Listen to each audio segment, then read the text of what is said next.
Most people think becoming rich is about making more money. If that were true, millions of high-income earners wouldn't still be living paycheck to paycheck. The uncomfortable truth is that wealth has far less to do with how much money you make, and far more to do with what happens when you're forced to wait. Because every financial decision eventually becomes a choice between two rewards: a smaller reward now, or a larger reward later. And for most people, later never stands a chance. We live in a world that celebrates income, but quietly ignores the one trait that determines whether income ever turns into wealth: the ability to delay gratification. The modern world has turned impatience into a business model.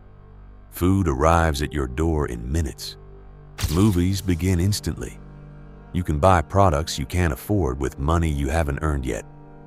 One-click purchases, buy now, pay later schemes, endless sales, targeted advertisements, social media feeds engineered to keep your attention. Everything is designed to eliminate waiting. At first, that sounds like progress, but every time waiting disappears, so does an opportunity to strengthen patience. And patience is one of the most valuable financial assets a person can possess. The less comfortable you become with waiting, the harder it becomes to build anything meaningful, because almost every worthwhile outcome in life exists on the other side of delayed rewards. Most people believe the wealth gap is an intelligence gap. They assume rich people simply know something everyone else doesn't. But often the wealth gap is actually a time gap, a difference in how people respond to rewards. One person spends today's money today. Another sacrifices today's pleasure for tomorrow's freedom. One chooses consumption. The other chooses ownership. One focuses on appearances. The other focuses on assets. Over time, those decisions compound, not because one person is smarter, but because one person is willing to wait longer. Wealth is rarely built through a single brilliant decision.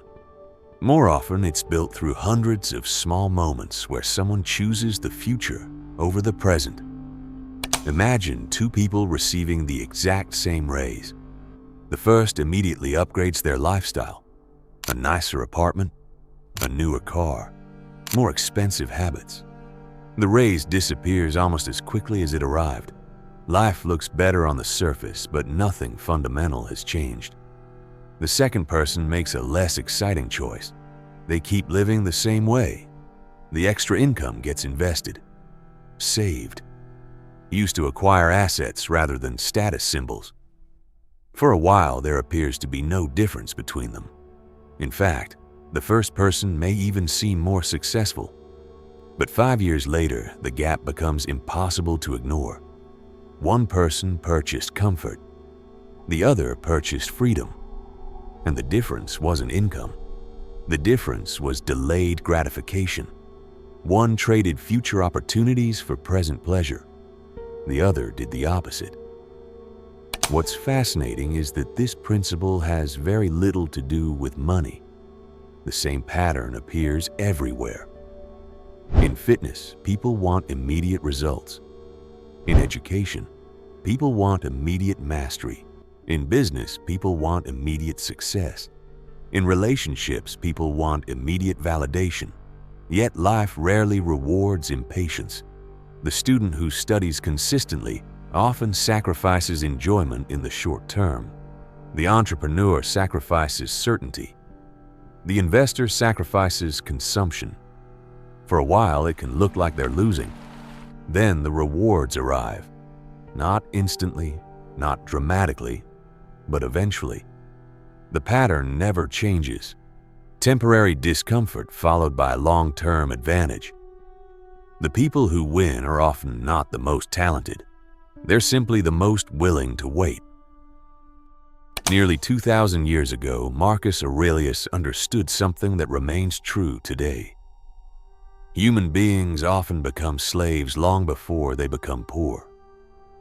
Not slaves to other people, but slaves to their impulses, slaves to comfort, slaves to pleasure. slaves to the endless pursuit of more. The Stoics believed freedom was not the ability to do whatever you wanted. Freedom was the ability to govern yourself. That idea feels almost radical in the modern world. Most people define freedom as having more choices.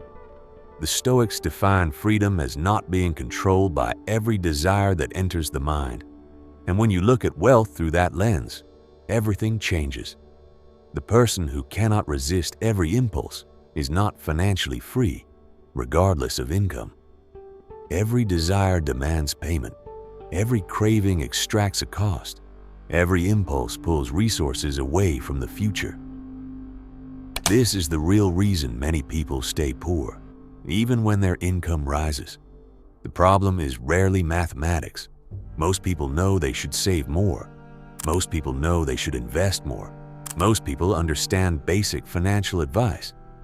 The real problem is emotional. The desire to impress others. The fear of missing out. The urge to reward yourself every time something goes right. The need to feel successful before becoming successful. Entire industries are built around these weaknesses. Luxury purchases, status symbols, lifestyle inflation. Many of them aren't solving practical problems. They're solving emotional ones. And that's why wealth is ultimately a human nature problem before it's a financial problem. If you cannot control desire, money becomes much harder to keep. Most people spend their lives chasing freedom while surrendering it every day through small acts of impatience. They trade future options for present comfort again and again. The Stoics saw something different. They understood that wealth begins long before money appears in a bank account. It begins the moment a person learns to pause, to wait, to resist, to stop asking, "What do I want right now?" and start asking, "What will matter years from now?" Because every impulse resisted strengthens your future. Every reward delayed expands your options. Every decision made for tomorrow rather than today moves you closer to genuine freedom. In the end, the greatest advantage isn't a higher income, a better investment, or a perfect strategy. It's the ability to govern yourself when everyone around you is chasing the next immediate reward. And in the eyes of Stoicism, that may be the rarest form of wealth a person can ever possess.